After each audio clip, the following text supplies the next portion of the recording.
Speak United fans, subscribe to the channel, we're together and let's go to the news.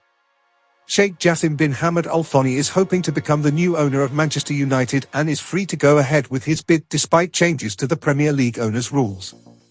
Sheikh Jassim bin Hamad Al Thani's bid for Manchester United will not be affected by new Premier League rules regarding ownership.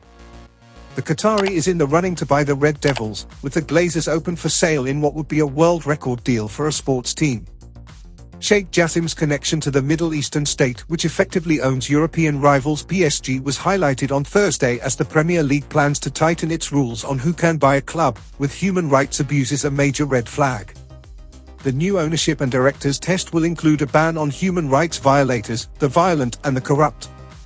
Saudi Arabia's takeover of Newcastle has put the issue in the spotlight after its public investment fund, PIF, chaired by Crown Prince Mohammed Salman, bought the club last year. Manchester City's Arab owners also drew criticism during their time in England. None of these clubs are under threat despite the approval of the new rules. Neither is on the UK government's sanctions list. The Premier League was also given legally binding assurances that the government was not taking control of Newcastle. In the future, an annual compliance report will ensure that a Premier League club owner or director has not breached the regulation in the previous 12 months or been sanctioned. Human rights abuses, based on the Global Human Rights Sanctions Regulations 2020, are now one of several disqualifying events. The new rules, which were approved by the clubs, also state that a person or company subject to government sanctions would be disqualified. The range of criminal offences that can result in disqualification has been expanded to include offences involving violence, corruption, fraud, tax evasion, and hate crimes. Sheikh Jassim is being rivaled in the race to buy United by Sir Jim Ratcliffe and Finnish businessman Thomas Zalaikas.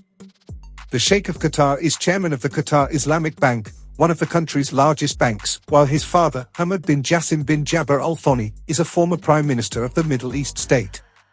The recent deadline for bids was extended and Sheikh Jassim submitted his improved bid late last week. He has his eye on a full takeover and has pledged, if successful, to clear all debts and invest heavily in the club and its infrastructure and support local communities.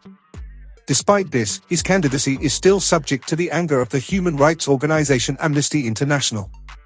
Fan groups are right to be concerned that Qatar's buyout of Manchester United is part of a wider Qatari sports wash program, where the glamour of football is used to reshape the country's image, regardless of serious and systematic abuses of human rights.